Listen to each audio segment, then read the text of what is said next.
तो हम लोग 2 बजे चले थे और अभी 11 बज रहे हैं। हम लोग पहुंच गए हैं। लंबा सफ़र था। क्या क्या उस सफ़र में हम आपको दिखाते रहे, लेकिन कुछ चीज़ें हम आपको दिखा नहीं पाए हैं, तो उसके बारे में ज़रा चर्चा कर लेते हैं। और हम लोग कहाँ पहुँचे हैं, उस जगह की क्या खासियत है, और कल से हमारा क्या कार्यक्रम होगा उसके बारे में बताएंगे।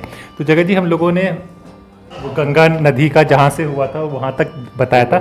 उसके बाद श्रीनगर आया, क्या आया, कौन कौन सी जगह हैं, उनकी क्या खासियत थी, एक बार दर्शकों को वो भी बता दीजिए। देवप्रयाग पे हमने शायद चर्चा की थी आखिरी। जी जी। देवप्रयाग के बाद हमारे क्षेत्र का एक बहुत ही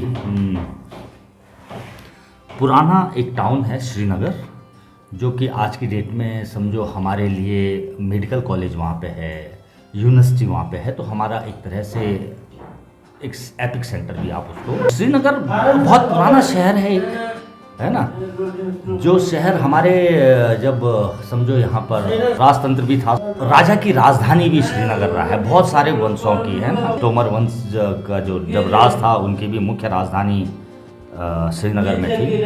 तो वो एक मुख्य शहर है।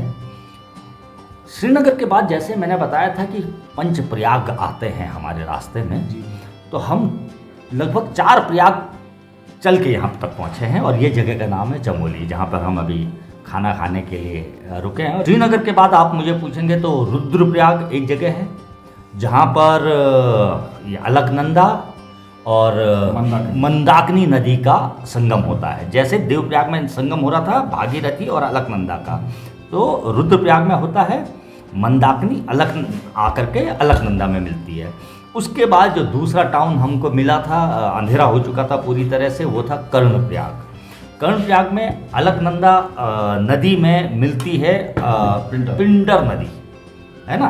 तो पिंडारी ग्लेशियर से निकलती है, पिंडर वैली से होते हुए। मैंने जैसे बताया कि मुख्य 2 वैलियाँ हैं और उसमें कई वैलियाँ डिवाइड होती हैं। तो पिंडारी वैली से, पिंडारी ग्लेशियर से निकल के पिंडर वैली से होते हुए कर्णप्रयाग में ये नदी उसमें मिलती है। तो वो हो गया कर्णप्रयाग, यानी कि वो टुवर्ड ऋषिकेश या हरिद्वार से चलते हुए हमारा तीसरा प्रयाग हो गया।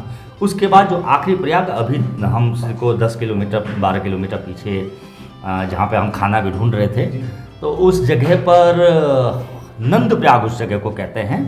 तो उस जगह पर अलकनंदा में मिलती है अपनी नंदाकिनी नदी, है ना, जो कि नंदा पर्वतमाला जो है उस वहाँ से निकल के आती है ना। तो ये घाट वैली उसको हम के लोग कहते हैं। अभी उसका नगर भी शायद मैंने अभी देखा था बोर्ड, उसका नंदा नगर हो चुका है, नया नाम उसका नंदा, क्योंकि घाट नाम था तो घाट नाम शायद अच्छा नहीं लगा, नंदा। तो नंदप्रयाग, नंदप्रयाग के बाद हम यहाँ पे चमोली में हैं और यहाँ से बस 4-5 किलोमीटर पे हमारी डेस्टिनेशन है। ओम जी, दूसरी बात हम सड़कों की करें, मेरे ख्याल से नितिन गडकरी जी ने बहुत अच्छा काम किया है। मुझे सड़कें बहुत ही साफ सुथरी और बढ़िया जी, बिल्कुल बहुत शानदार जो है काम मेरे हिसाब से हुआ है।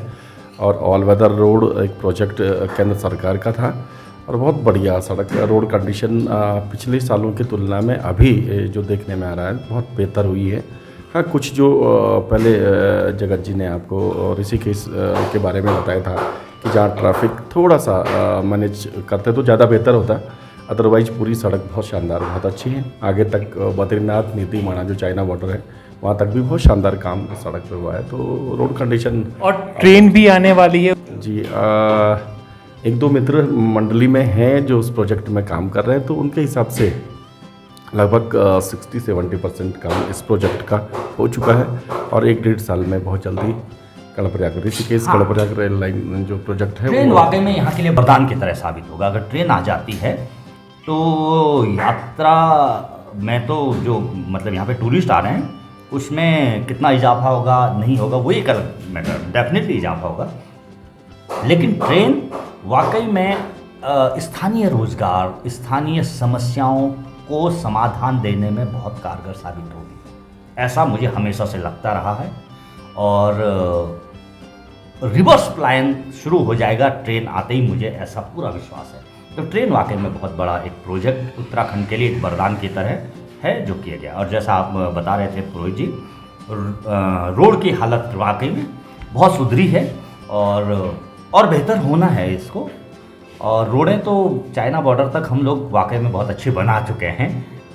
दूसरा मैं वो कि ना बाघ भी कभी दिखते हैं यहाँ पर ये जंगली जानवर दिखते हैं निश्चित रूप से, लेकिन क्योंकि इस समय सड़कों पे जो हाईवेज हैं जहाँ से हम आए हैं वहाँ पे ट्रैफिक रेगुलर है, तो रेगुलर ट्रैफिक होने में जो साउंड नॉइस है तो उस वजह से जो जंगली जानवर हैं तो वो इतने पास आ नहीं पाते हैं। लेकिन अभी जैसे रात ढलेगी ट्रैफिक बहुत कम होगा तो पानी के लिए और अपने शिकार के लिए वो इस तरह से नीचे तक आ जाते हैं, तो तभी वो दिख पाते हैं। वक्त हो गया है, होटल बंद होने का भी टाइम हो गया और हमारा प्रोग्राम भी खत्म हो रहा है। लेकिन एक चीज़ मैं आपको बता दूं कि पहले कहते थे कि पहाड़ों में 7 बजे के बाद नहीं चलता है, और हम लोग अभी देहरादून से आए हैं, 11 बजे का वक्त हो रहा है, सड़क चल रही है, आना जाना आवाजाही काफ़ी अच्छी है और ये एक विकास का संकेत है। भारत हमारा आगे बढ़ रहा है और आगे क्या क्या होता रहेगा इन सब की खबर हम आपको देते रहेंगे।